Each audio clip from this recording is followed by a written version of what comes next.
Assalamualaikum warahmatullahi wabarakatuh.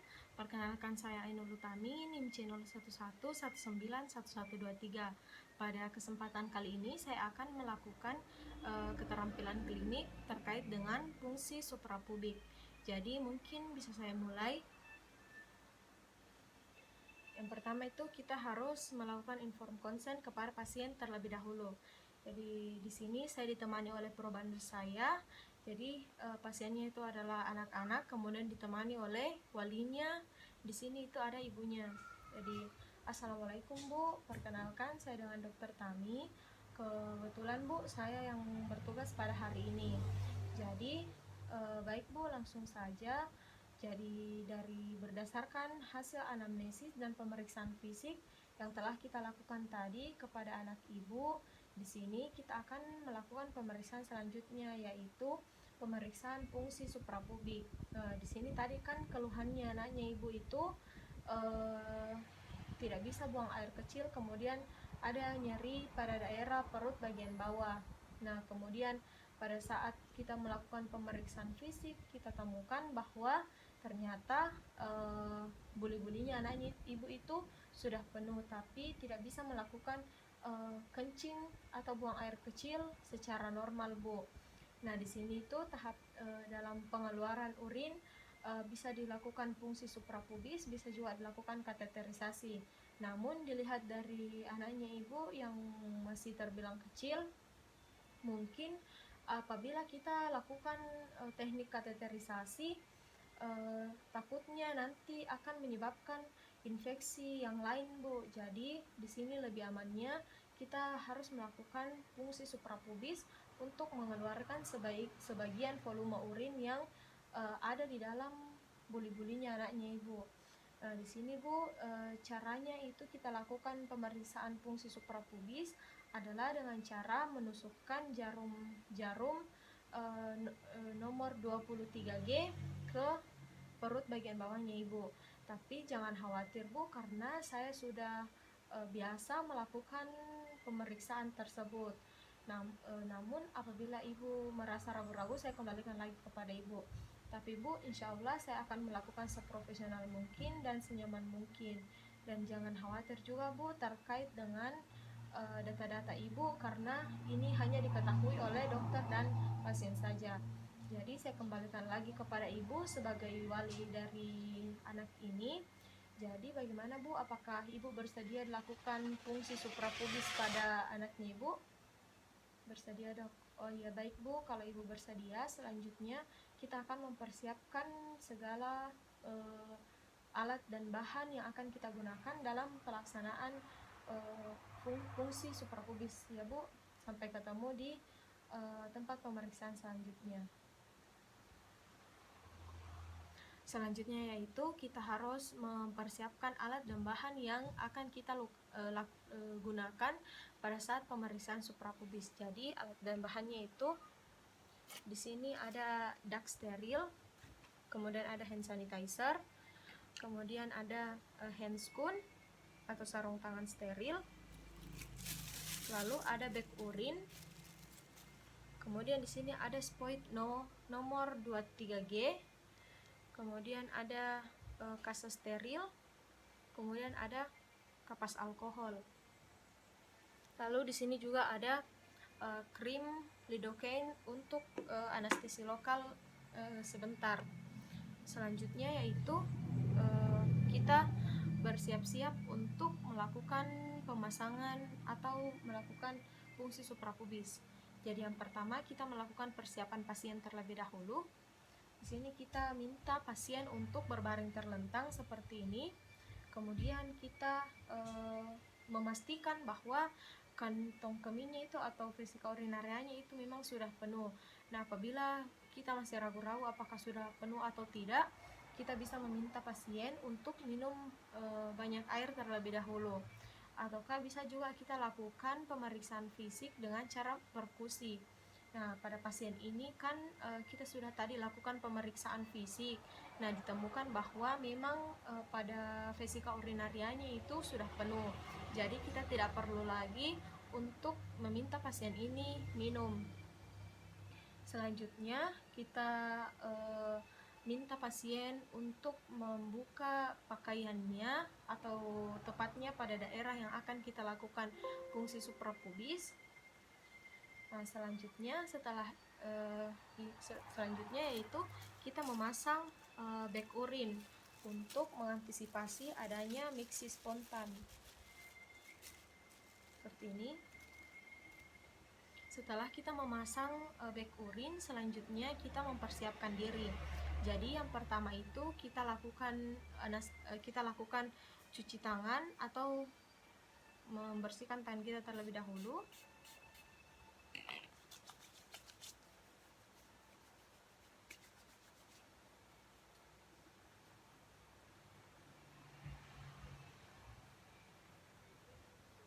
Nah, setelah itu kita memasang handscoon.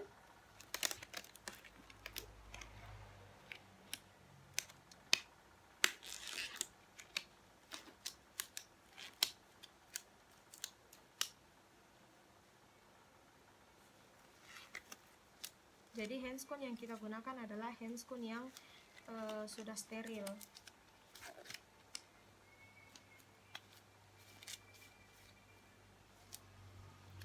Nah, setelah kita memasang handscoon, selanjutnya kita bersiap untuk melakukan fungsi suprapubis. Jadi yang pertama itu kita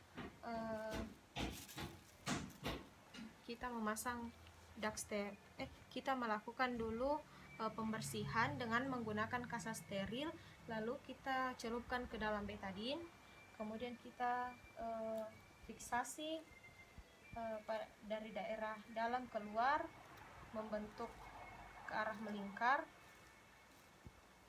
Nah, setelah itu kita pasang dak steril. Nah, fungsinya yaitu untuk menutupi daerah yang tidak steril. Jadi pada daerah lubang yang ini itu merupakan daerah yang steril dan daerah yang akan kita lakukan penusukan pada fungsi suprapubis. Selanjutnya yaitu kita menentukan titik yang akan kita lakukan penusukan. Jadi biasanya itu titiknya 0,5 sampai 1 cm di atas bagian suprapubis. Nah, selanjutnya setelah kita menentukan titiknya, sebaiknya kita melakukan anestesi lokal. Nah, anestesi lokal kali ini kita menggunakan krim lidocaine. Nah, kemudian kita melakukan anestesi lokal. Nah, pada saat kita melakukan anestesi lokal, kita menunggu kira-kira sampai 5 menit atau kita tunggu sampai krimnya itu mengering. Lalu kita pastikan bahwa anestesinya itu sudah bekerja. Nah, selanjutnya apabila pasien sudah tidak merasakan sakit, kita bersiap-siap untuk melakukan fungsi suprapubis dengan menggunakan SPOIT nomor 23G.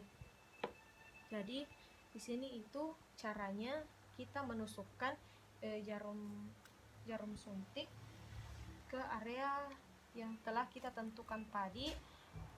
Caranya itu dengan tegak lurus, tapi tidak tegak lurus yang membentuk sudut 90 derajat. Nah, di sini caranya itu kita bentuk sudut 10 sampai 20 derajat. Kemudian kita tusukkan secara tegak lurus. Jadi perlahan-lahan kita tusuk.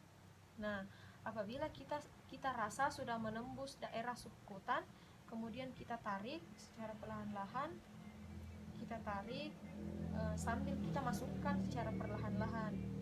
Nah, di sini kita dapat memperhatikan pada SPOIT. Di sini apabila urinnya sudah keluar, kemudian kita lihat bahwa urinnya itu sudah mencapai batas, selanjutnya kita ambil kasa steril, kemudian kita bersiap-siap untuk mencabut jarum suntik, kemudian kita bersiap-siap juga untuk menutup lubang yang telah kita suntikan tadi. Jadi kita tarik secara perlahan-lahan, kemudian dengan cepat kita langsung menutup.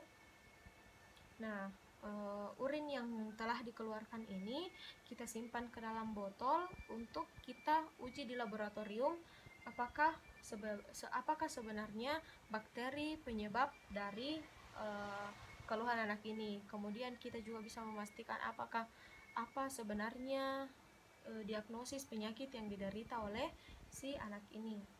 Nah, selanjutnya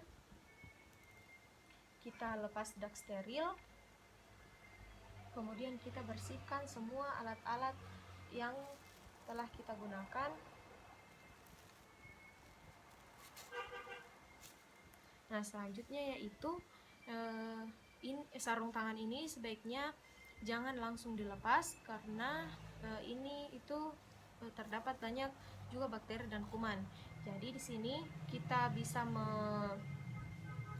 memasukkan ke dalam baskom yang telah berisi air dengan larutan klorin 0,5%. Kita masukkan, kemudian kita bersihkan sarung tangannya sampai tidak ada lagi yang tersisa kotoran-kotoran. Selanjutnya, apabila sudah kita pastikan sudah bersih, kita bisa melepas sarung tangannya, kemudian kita buang ke tempat sampah medis.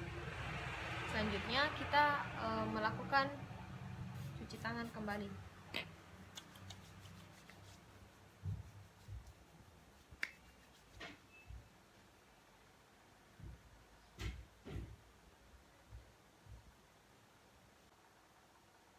Baik, selanjutnya kita beralih pada pemeriksaan sedimen urin. Jadi yang pertama yang harus kita lakukan adalah persiapan pasien. Pada pemeriksaan ini tidak ada persiapan khusus untuk pemeriksaan pasien.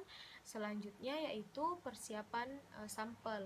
Di sini kita butuhkan yaitu sampel urin yang telah kita ambil tadi. Nah, lalu kita identifikasi sampel urin ini. Jadi sampel urin ini tidak boleh terkontaminasi. Nah, lalu tempatnya atau wadahnya itu kita pastikan bersih dan kering.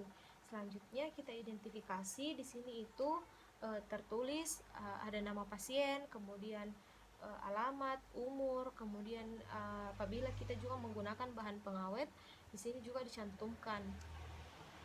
Selanjutnya yaitu pada tahap urinalisasi itu kita lakukan setelah 2 jam setelah pengambilan sampel. Nah, biasanya itu pada pemeriksaan urinalisasi bisa kita lakukan 2 jam setelah kita mengambil sampel. Namun apabila kita membutuhkan waktu yang lebih, kita bisa memasukkan sampel urin ke dalam lemari pendingin. Selanjutnya setelah itu apabila kita ingin melihat di bawah mikroskop, sebaiknya kita menggunakan urin pagi, karena pada saat urin pagi itu memiliki kepekatan yang cukup tinggi. Namun selanjutnya yaitu kita mempersiapkan alat dan bahan yang digunakan. Di sini terdapat sampel urin yang kita ambil tadi, kemudian ada corong, kemudian ada tabung sentrifuge beserta alatnya, kemudian di sini ada kaca objek, kemudian ada pipet pasteur 2 pipet pasteur. Selanjutnya kita bersiap untuk melakukan pemeriksaan sedimen urin. Jadi yang pertama caranya yaitu sebelum kita melakukan pemeriksaan tersebut, sebaiknya kita menggunakan handscoon steril, dan kita memastikan tangan kita juga sudah steril. Selanjutnya kita ambil tabung alat sentrifuge, kemudian kita masukkan urin ke dalam alat tabung sentrifuge kira-kira 10-15 ml dengan menggunakan corong. Jadi di sini ada corong, kemudian kita masukkan kira-kira 10-15 ml.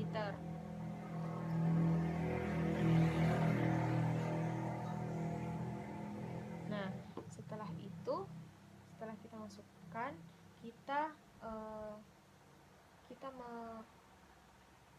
memasang lagi ke dalam tabung sentrifuge, kemudian kita putar dengan kecepatan 2000 rpm selama kurang lebih 5 menit.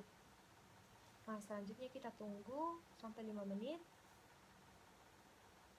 Nah, setelah kurang lebih 5 menit, selanjutnya kita ambil. Kemudian kita perhatikan di sini terdapat ada lapisan supernatannya. Jadi sebaiknya lapisan supernatan tersebut dibuang. Kita hanya menyisakan 1 ml urin pada tabung sentrifugnya saja. Jadi kita menggunakan pipet, kita buang, kemudian hanya menyisakan 1 ml. Nah, setelah itu kita hentakkan dengan menggunakan jari tangan untuk mencampur urin yang tersisa tadi dengan sedimen yang terbentuk.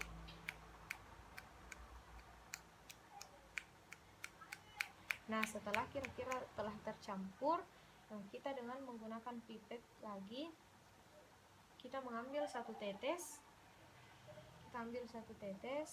kemudian kita letakkan di atas kaca objek, kemudian kita tutup kaca objeknya. Nah, lalu kita siap untuk membaca di bawah mikroskop. Nah, selanjutnya yaitu kita bisa mendiagnosis pasien apabila hasil dari pembacaan mikroskopnya telah keluar. Di sini terdapat berbentuk kristal. Nah, di sini kita bisa memastikan bahwa adanya kristal pada urin pasien. Nah, di sini kita bisa mendiagnosis bahwa mungkin pasien menderita nefrolitiasis et causa kalsium oksalat. Nah, di sini namun kita tidak bisa menentukan bahwa apakah batu ginjal ini terdapat pada bagian kiri atau bagian kanan pasien. Nah, selanjutnya kita bisa melakukan pemeriksaan fotopolos abdomen untuk mengetahui bagian yang terdapat batu pada saluran kemihnya pasien.